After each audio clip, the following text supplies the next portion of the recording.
and this video will all be about pin curls and finger waves.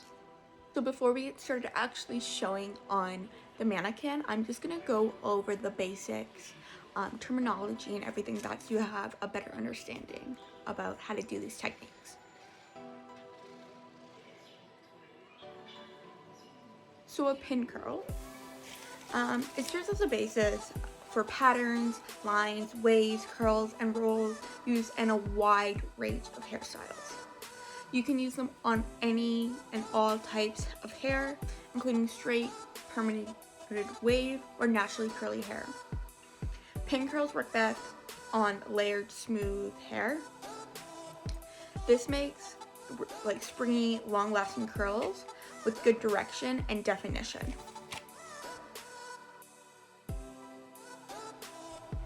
Pin curls are made of three principal parts: base, stem, and circle.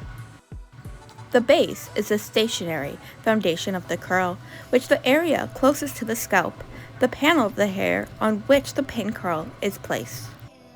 The stem is the section of the pin curl between the base and the first arc of the circle that gives the curl its direction and movement, the hair between the scalp and the first turn of the pin curl. The circle is a part of the curl that forms a complete circle and ultimately the wave. The size of the circle determines the width of its wave. The stem determines the amount of mobility or movement in the section of the hair. Curl mobility is classified as no stem, half stem, and full stem. No stem is placed directly on the base of the curl. It produces a tight, firm, long-lasting curl and allows minimum mobility. The half stem curl permits medium movement. The curl is placed half off the base and gives good control to the hair. The full stem curl allows the greatest mobility. The curl is placed completely off the base. It gives it as much freedom as the length of the stem will permit. It exaggerates the hair near the scalp, will be flat and almost straight. It gives the hair a strong, definite direction.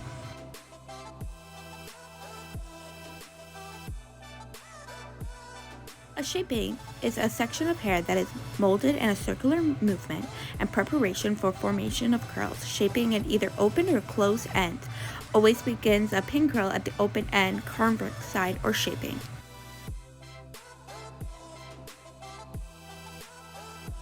Open center curls produce even, smooth waves and uniform curls.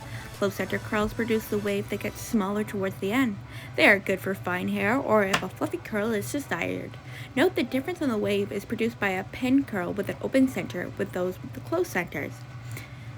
The width of the curl determines the size of the wave. If you make the pin curl with the end outside of the curl, the result will be narrower near the scalp and wider towards the end.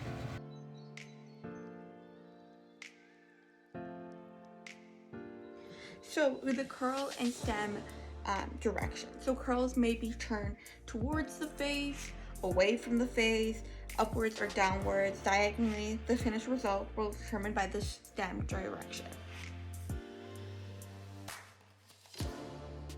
Before you begin to make your pin curls, divide the wet hair into sections or panels. Then subdivide each section into a type of base required for the various curls. To avoid splits in the finished hairstyle, you must use care when selecting and forming the curl base.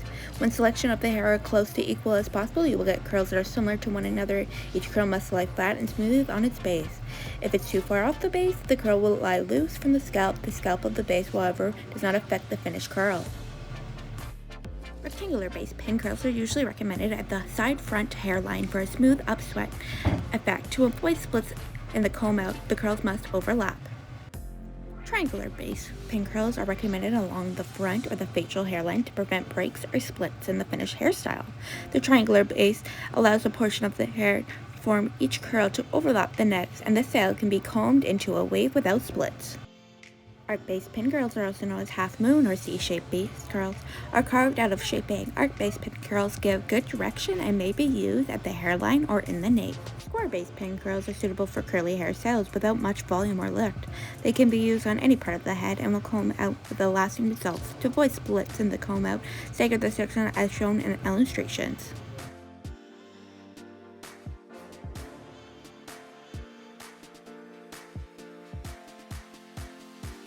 So to create a wave, what you're gonna wanna do is use 2 rows of pin curls. So the first row, you're gonna set them all clockwise, and then the second row, you're gonna send counterclockwise. Ridge curls are pinned placed immediately behind or below a ridge to form a wave. Skip waves are 2 rows of the ridge curls, usually on the side of the head. Skip waves create a strong wave pattern with well-defined lines between the waves. This technique will represent a combination of finger waving and pin curls.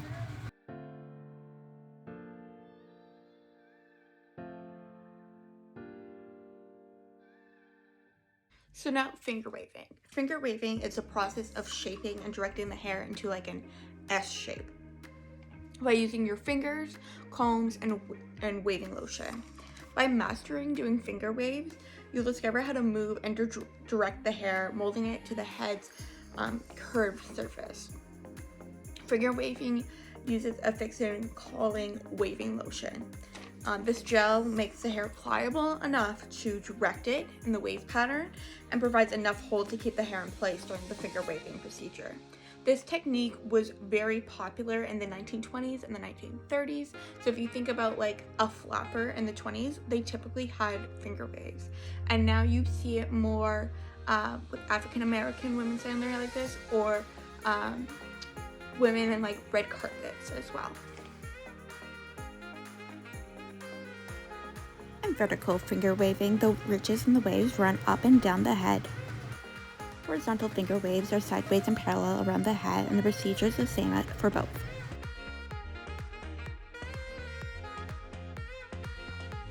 This is the Eco Olive Oil Professional Styling Gel. It works on wet and or dry hair. I apply it while doing the finger waves. It is pliable to direct hair and keeps the hair in place while doing finger waves. This is the OGX Quenching and Coconut Curl Styling Milk. How to apply this during the pin curls and milk it through each section. This is my spray bottle. I use it to wet down the hair. The combs I used was a foil comb. I like this because I can use it while doing the finger waves but also be precise. The other one is an all-purpose comb, which I also use for the finger waving. I use bobby pins today, but technically you are supposed to use double prong clips like I'd shown to do the pin curls.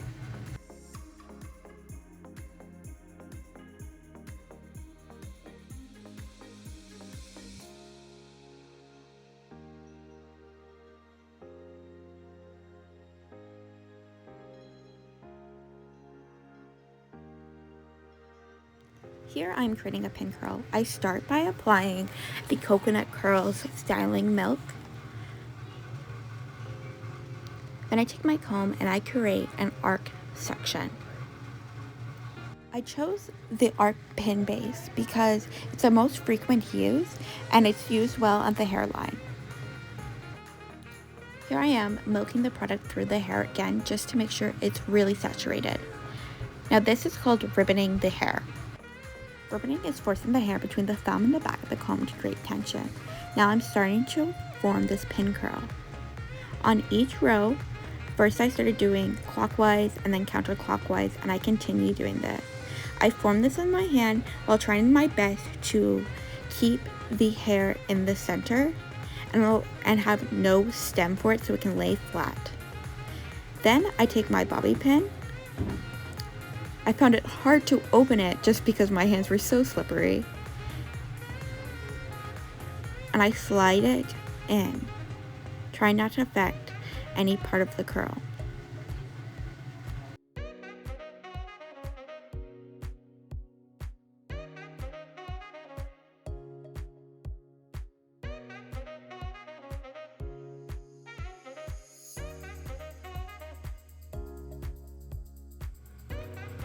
Here I'm doing my finger waves. I decide to do with 2 combs since I find it easier for me, as I tried it with just using my finger and 1 comb, but this works best for me. To start off with my finger wave, I wet down the hair. It's very important that it's saturated with water. After that, I brush it. This is I'm trying to create kind of like a C shape so it helps me when I do my finger wave. Here I'm doing it away from the face, so I'm doing the C shape that way. Here I'm taking the gel and I'm applying it.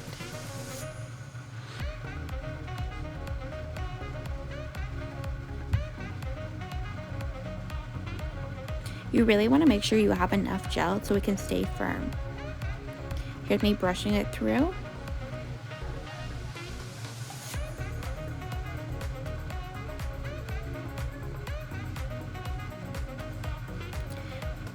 Now I take my all-purpose comb and using the middle part of the comb and I pull the hair back.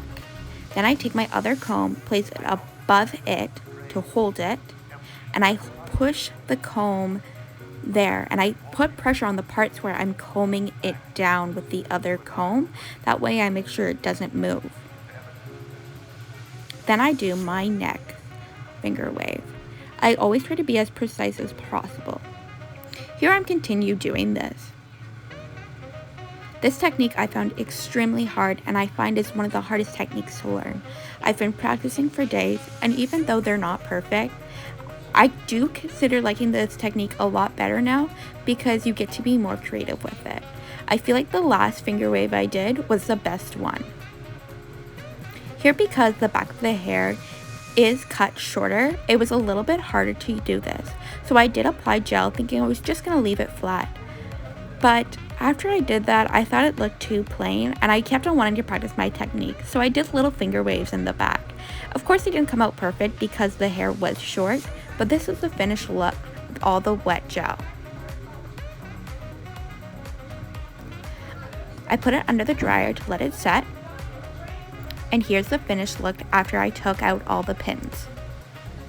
This hairstyle was extremely hard for me to learn, but I really enjoyed it.